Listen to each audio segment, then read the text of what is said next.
Hello, all you beautiful people out there. What is going on? This is your friend Brady coming at you fast with another Paragon not so beast build video. And today we're going to be looking at a lot of decks. So let's breeze on through these. These are just decks that I made and tried out a little bit.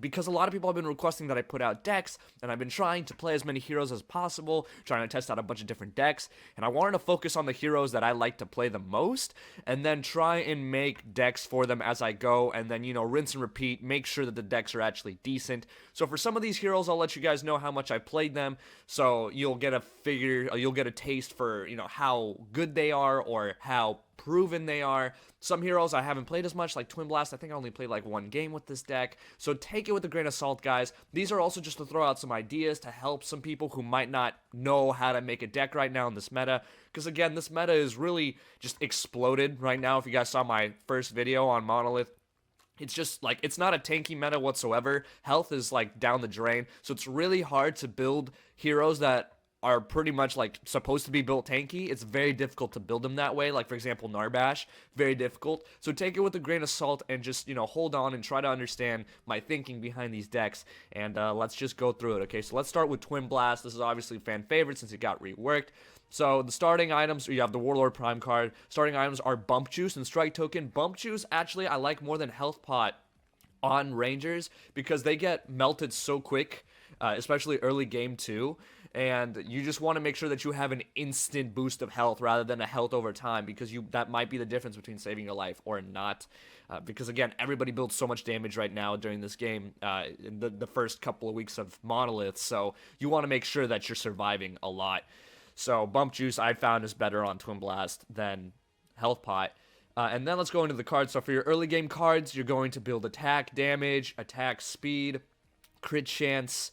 Well, actually, you're not even going to build attack speed. I don't even have attack speed in this deck. You're going to build damage, crit chance, crit damage, and lifesteal. So you don't even have much room for attack speed, but that's okay because he has that ability that lets him shoot 3 shots real quick. So you shoot that in between your autos, and it still does a lot of damage. Plus, each one of those shots can crit as well. So that's why you want to build crit on Twinblast, because he can deal an insane amount of burst damage. So you have a bunch of micro nukes here. You have your ward, of course. You always have your ward. Spear of the Rift Hunter for some early game wounds. And by the way, guys, there is absolutely no difference between minor strikes and minor casts right now. So you can use both for any damaging card. Okay, power is power, no matter what. Okay, you have, damage from your micro nuke. You have some pen in here against some tankier people. You have some crit here early on in the game, and then you get some more crit later on in the game with your lifesteal here. So you have a little bit of lifesteal.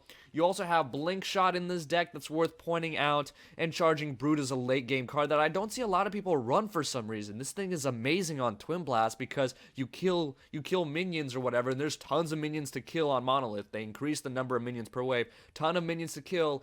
You kill them, you start zooming around like Speedy Gonzalez, start going pew pew pew with your fucking pistols, and you are really hard to catch. Plus you have your dash, plus you have Blink Shot. It's pretty goddamn scary. And of course you have your Blade of Agora here with 9 points.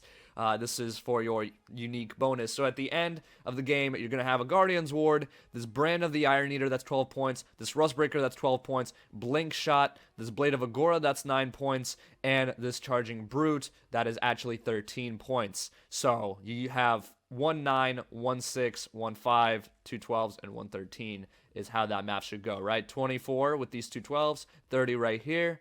Then you got 43, 48, and wait, hold on. 1 2 3 4 5 6. Yeah, you have the crit chance here. You don't forget about the Spirit Hunter. So 12, 18, 30, okay, 43, 48.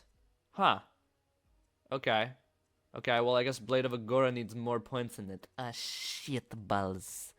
Well, we can fix that in a second. Like I said, I actually didn't get to max build with it. To be honest, I didn't get to max build. So this is why we're here checking this now. Okay, this is part of the plan. This is to show you guys that, yeah, you can just do something like this. You can put in, 2 casts in there instead. There we go. Now that's the perfect build right there. Okay, perfect.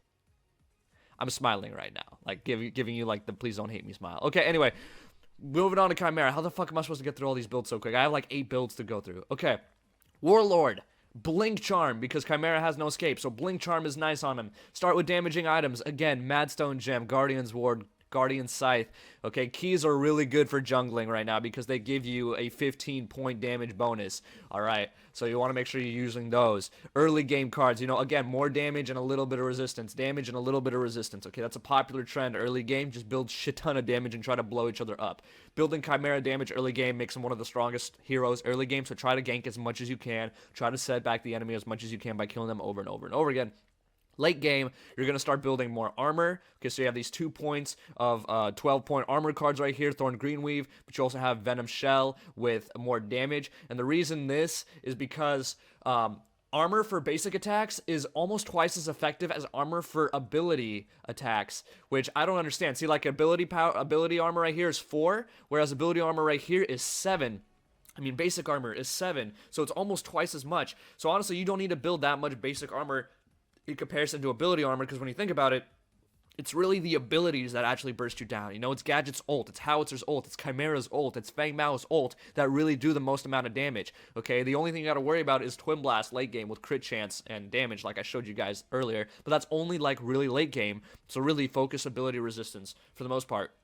And then, you still have damage from this, ward, you still have damage from this Venom Shell, you have your Blink Charm, and then you just have a lot of points of health. You have 25 points total of health. Okay, there's 11 points here, and there's 14 points here, and the reason I broke it up is for this to be a bit more mid-gamey, and for this to be a bit more late-gamey health.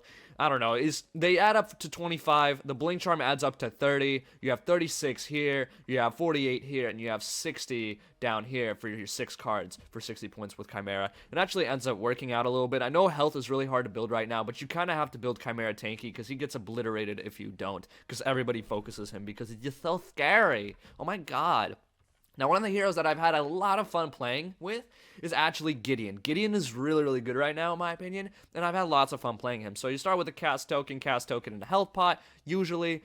And then you go for damage, okay? Brawler's Ward, mana and damage. Amp Crystal, mana and damage. Shadow Scroll, damage and ability pen, all right? You go damage and mana, health and armor with this deck, like you always do. And even though you don't get that much health comparatively, you still get enough for Gideon because you got to think about it. With his ult, he's in the middle of the fight all the time. You have to be tanky in order to survive for the majority of that ult. You got to have health. You got to have armor. It's super duper important. So make sure mid-game, you start building these 9-point armor cards. Later on in the game, you can switch out your 6-point damage cards for 12-point damage cards. You have a 12-point health card here.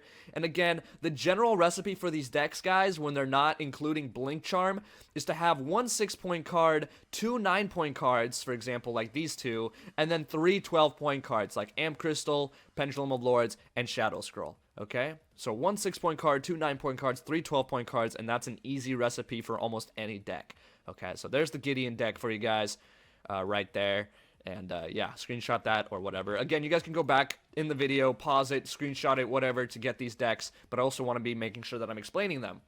Now, Rampage is probably my most played hero right now in this current meta because he is still a really, really, really good hero because he has that built-in regeneration and that built-in ability to just fucking get 130 regeneration a second, which is still insane, meaning you can still build him damagey early game, and you can still build him tanky later game, and he can still dive towers like a goddamn beast. So we have Centurion on him, only gives us 500 health this time around, but still a decent amount of health. We do want health in him, okay? Start it with a Guardian Scythe, usually, because again, this gives you 15 bonus to jungle minions. We're going to play him in the jungle. We have the Guardian's Ward for some extra damage early game. We have Temper Plate and Tune Barrier for extra health early game and resistance early game. This kind of helps a little bit too.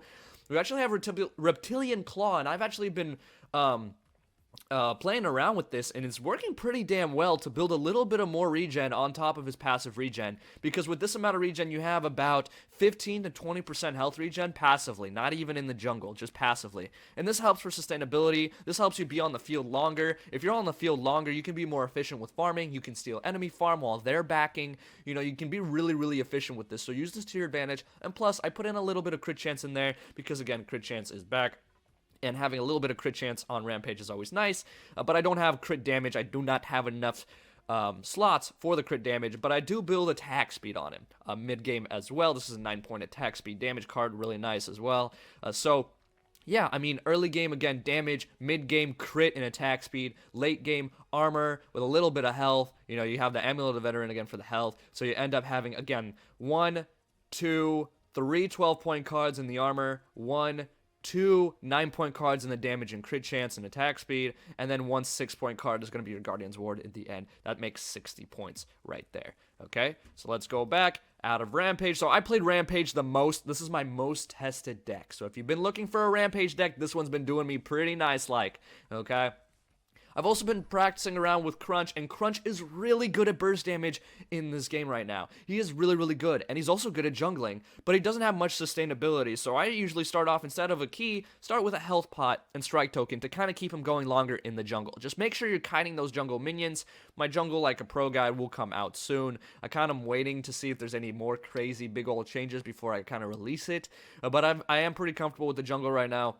And I can give you guys a pretty decent jungle guide for those of you who are lost in the jungle. But anyway, we're going to do this, and we're also going to build Blink Charm on him, because it's really hard for him to get away sometimes, because he usually uses dashes and engage. So make sure you have a Blink Charm, because this does help save his life sometimes.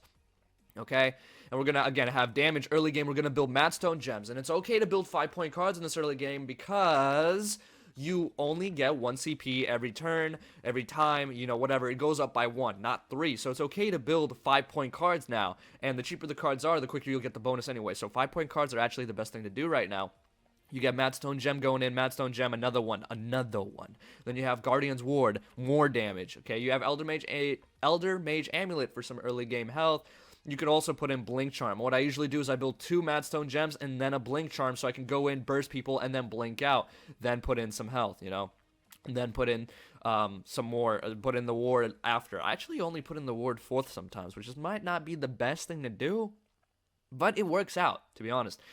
But for your final build, you're going to have a 12-point Adamant Edge with a bunch of damage, okay? You're going to have a 12-point Tempered Plate, and you're going to have a 12-point Toon Barrier with a bunch of barriers. Notice, you're going to have a Divine Health in there instead of 3 Divine Guards, and that's for the most part with these basic armor attack cards, because again, like I said, you know, it's harder to build ability armor, so you're going to usually have 3 points of ability armor in here, but you can even have more basic armor without even putting in 3. You'll still have 2, and it'll still be 56 total. Actually, full upgrade bonus, 21, 21, 21, 21. It'll be 63 armor and 150 health. It'll be crazy. Whereas with this one, it's 12, 12, 12, 12. 48. 48 with freaking 3 upgrade cards for Greater Barrier, only 48, whereas this one only has 2. And it's 63. Like, that's still ridiculous. I don't know why they balanced it that way. It's so stupid when abilities do more than basic attacks do. Like, I don't think they understand that. But anyway, we're going to have that, and we're going to have a 13-point health card. Okay, so that's usually how you do it with Blink. A recipe with Blink cards is because Blink is 5 points, you have your 6-point ward, and then you have 3 cards that are 12 points and 1 card that is 13 points. So we're going to have 13 points of health because you do still need a little bit of health with that armor. All that armor is still not going to help that much. But you do get quite a bit of health with this deck, to be honest. You almost get 1,000 health, which is actually pretty darn good right now in this game. So now we're going to go over to Greystone. A lot of people like Greystone. So yeah, we're gonna be playing him in solo lane. So anytime you play in solo lane, you want to start off with a healer token and most likely a health pot. You can have, you know, some strike tokens thrown around in here, you know, just because you might want to, you know, you're in the middle of getting, you know, some cards upgraded, so you want to have some strike tokens in there to fill in some 1-pointers while you're in the middle of upgrading. But again, you're going to start off damage, you're going to start off damage and attack speed. Okay, you're going to be building damage, guys, as Greystone. He is really strong. Okay, I know I built him as Tankstone last meta, but again, Tankstone does not work, and this is such a fun build right here. You guys should really check this out. I've actually tried this out quite a bit. Okay, my Khaimera deck is probably my 2nd most played deck, and Greystone's my 3rd most right now, and this has been awesome. It has been so much fun. Once you get going, once you get into the crit chances, once you get into the Blade of Agoras, once you get into the lifesteals, you are almost unkillable. Like, you are ridiculously good. You have to be focused, and a lot of people don't really focus Greystone much because they know he has a 2nd life with his ult. So you want to make sure that you're doing this as much as you can in the middle of a team fight, just being all up in their face, all up on the Rangers. I literally kill Rangers so quick with this deck because I'm critting for over 300 per auto attack, plus I'm getting my life back with lifesteal. It's insane. You have a lot of crit in this deck. You have about 56% chance to crit in this deck, I think, if I did the math correctly. Let me see. So Anyway, for your final, you're going to have, again, a 12-point card here, a 12-point card here, and you're going to have another one. 12-point card right here in Golden Veil, because like I said, you don't really need to focus on basic armor as much as you do ability armor, so you can build a 9-point ability, or 9-point basic armor card instead when it comes to Bright Steel Plate. So that's your one 9-point card, this is your second 9-point card, and then you have your 6-point ward, as always, since the beginning of the game. So finally, you're going to have this card right here, 12% crit chance from the card itself once it's fully upgraded, then another 12 major wound upgrades, that's 36%. Okay, you have 8% passive right here, that's 44%. And then you have another 8%, that's 52% total crit chance. But wait, there's more. Brand of the Iron Eater, another 4%. That's 56% crit chance on Greystone with 30% lifesteal, with 250% crit chance damage, okay? Now, I know what you're thinking. Okay, he has a lot of crit chance, and he has a pretty damn good amount of armor, and he has some lifesteal, but where the fuck is the damage? Okay, you've got the damage from Spear of the Rift Hunter. You've got the damage from Guardian's Ward. You've got the damage from Blade of Agora. Trust me, this is plenty of damage. Once you start critting, you'll be doing anywhere near 400 damage, depending on how much armor they have. It is ridiculous. Plus, you're tanky as fuck with this armor. Plus, you have a second life. Greystone 2 OP, bros. Greystone 2 OP. Honestly, the only reason I'm so happy to be a fighter man right now is because of Rampage and Greystone, because those two are still really damn good, especially Greystone, dude. Greystone's stupid, dude. Greystone's honestly fucking stupid. Okay, but anyway, we also have a Kwang deck here that I'm just going to show you guys. I've only played one game with this, so you guys can take a screenshot of this if you'd like. We have Centurion, health pots, strike tokens. We have a lot of damage early game. We end up getting some crit chance later on. We end up getting some lifesteal from this key. I know it's weird, but I actually have this key as one of my final cards because it does give you an attack speed bonus when you fully upgrade it. And I was looking for something that had both attack speed and lifesteal, and this works. Stacking a little bit of lifesteal on top of his passive is really nice. This gives him about 25% lifesteal, I think, when it's stacked with his passive, which is really nice. And again, crit chance over here. You have these order cards that give you armor and crit chance at the same time. 12 point here, 12 point here, 12 point here. You have your 9-point card right here. And you have your other 9-point card in the Blade of Agora. And your 6-point card is your Brawler's Ward, since early game. That actually has a little bit of mana in it because Kwang does use a little bit of mana for his abilities. And there. Okay, so you guys can screenshot that. I haven't used this deck much. Honestly, I think I've only used it once or twice, but I have won all the time I've used it. So, I don't know, take it with a grain of salt. I just thought I'd throw one out there in case you're looking for a Kwang deck. And last but not least, we've got ourselves a Narbash deck, which again, take it with a grain of salt, okay? It's very, very, very difficult to build Narbash right now, okay? But I do have a lot of cards in this deck, so I'll just go over them real quick.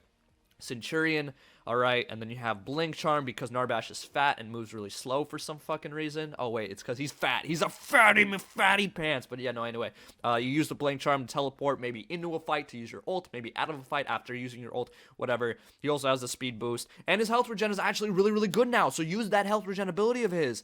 And you start off, again, with a ward. You usually always start off with a ward as a support to help your teammate and ally. Build this with health. Okay, you're just going to be focusing health. You're not going to be focusing damage at all. You're just going to be focusing health. I like to also have Circlet of Health, no slots in it at all, and Circlet of Mana in it, no slots in it at all because of their passives. Grants 2.8 health regen to yourself and nearby allies. This is just good early game cards right here, okay? It's just good early games. You can just throw them away later on. You have Savage Remedy here for more health regen, but also for some mana, okay? Building health regen is actually a bit more viable now that health kind of sucks, so if you're trying to be tanky, try to mix health regen with health and armor. That's usually what I found to be the best. Because you have that Blink Charm, you have a lot of stuff going on here, so let me run through this real quick. So you have a 12-point Pendulum of the Lords here. This is going to be one of your last cards. Your Guardian's Ward is going to be with you till the end. That's 18 points. And the Blink Charm is going to be with you till the end. That's 23 points right there from 3 cards. So you need 27 points out of 3 cards right now. And where are those going to come from? Well, you have your Tempered Plate right here, which is 14 points. And you have your Toon Berry right here, which is actually 14 points as well. Hold on. Where the fuck did I do this math, guys? Why? How? What? The what? The what? Huh? What? Hold on. I think it was really late at night when I made this deck. 12, 17, 23. Oh yeah, Pendulum of Lords here. Yeah, 23, That's right, and I had this card. So that's 32 because that's a 9-point card. That's 32. Oh, okay. There we go. There we go. There we go. Okay, 32. Yeah. So 23 from those 3 cards. 32 after this, where is it? 4th card right here, this Pendulum of the Lord right here. Okay, which has mana in it. That's right. I have a 9-point Pendulum of the Lords with mana in it. So that's 32 right there. And then you have 14 points from this Tempered Plate, making it 46, and then you have another 14 points from this Toon Barrier, making it 60. There we go, 60. Awesome, we did it, you guys. We did it. Okay, so that was a lot. Okay, so that was a lot. So screenshot this deck again if you guys want. Okay, early game cards, of course. You guys could probably tell. Okay, build the 6-point cards first, build the 9-point cards next, build the 12-point cards next, and so on and so forth. And of course, it's all situational. So at the end of the day, it's all up to you how you end up building it in the game. But here's just some deck ideas for you guys. Hopefully you enjoyed. This was a lot. Okay, this was 1, 2, 3, 4, 5, 6, 7, 8 decks. Okay. Oh, my Kallari deck. How could I forget? Here's a bonus for you guys. Kallari deck. Okay, if you're playing it in solo lane, of course you have a healer token and a health pot. But of course, after that, you're going to build a lot of damage and a little bit of mana in this Brawler's Ward with Kallari, but you're also going to build crit chance when it comes to Spear of the Rift Hunter, crit damage. You're going to have a 9-point card of Thunder Cleaver because this helps with waves a lot, and it also helps with a lot of burst damage with your auto attacks, and you're actually going to have a little bit of health and some lifesteal. I know, crazy, Kallari, lifesteal, what? But it helps a lot because you're attacking really, really motherfucking fast with this Thunder Cleaver. Like, really fast, actually. Kallari's attack speed has been increased. Just her base attack speed has been increased. It's pretty crazy. You're building damage with the pen. You're building damage with the crit chance. You're building damage with the crit bonus. You're doing a lot of motherfucking damage to Kallari really, really quick, actually. Kallari is super duper lethal in this meta. So, again, crit chance Kallari is back. Crit damage, lifesteal Kallari is also back. And you can always flip away and use your ability to run away. Her invisibility is so crazy because it gives her that passive mobility boost, which is just absolutely insane. It really does make a big difference on this map from running away from people. So there we guys have it. There's Kallari. There, boom, screenshot it. Boom, you got it? You got it? Good. Okay, it's gone. Nice. All right. So we got 9 decks up in this video, guys. I know it's 20+ minute long video. I just try to cover as much ground as I could without it being too long. And people are going to be like, okay, but I wanted a Grux deck, I wanted a Sev deck, I wanted a Fang deck. I will make those decks when I come around to playing them, guys. Trust me, I will. That will all come later. I mean, these decks are probably temporary for only a week or 2 anyway, because this game keeps on changing like a fucking girl on her period. You never know what she wants, alright? Am I right? Okay, don't tell my girlfriend I said that. Anyway, thank you guys so much for watching. Hopefully you enjoyed. If it was helpful, drop a like, comment, subscribe, all that good stuff. I did spend a lot of time trying, testing out these decks to make sure they actually weren't shit, and they weren't. So hopefully you guys enjoyed. As always, make sure y'all have a wonderful day. Peace.